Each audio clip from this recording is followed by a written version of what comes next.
কিছু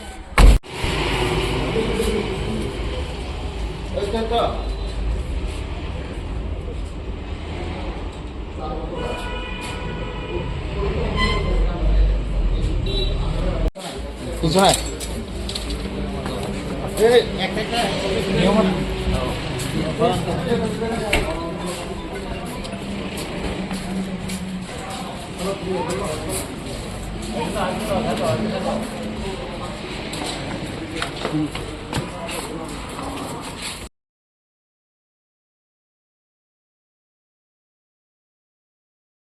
সন্ধ্যার সময় আমরা একটা গোপন খবরের ভিত্তিতে বিশ্রামগঞ্জ বাজারে মোট 5 জন ড্রাগ বিক্রেতাকে আটক করি। তাদের কাছ থেকে আমরা 400 ইয়াবা ট্যাবলেট এবং 125টা হিরোইনের কোটা উদ্ধার করি। তাছাড়া তাদের কাছ থেকে আমরা 17টা মোবাইল ফোন এবং সর্বমোট প্রায় 25,000 টাকার মতো তাদের কাছ থেকে পাই। তাদেরকে আমরা একটা এনডিপিএস কেস নিয়ে তাদেরকে অ্যারেস্ট করেছি এবং আজকে তাদেরকে আমরা বিশালগড় কোর্টে প্রেরণ করেছি। এই 5 জন ছাড়াও তাদের কাছ থেকে আমরা কয়েকজনের নাম জানতে পেরেছি।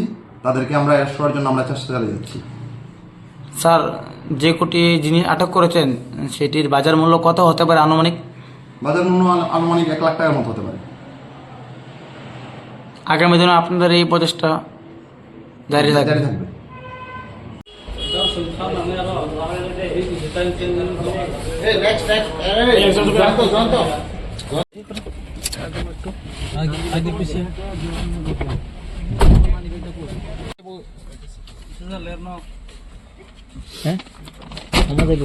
আমাকে দিয়ে দিছিনি এটা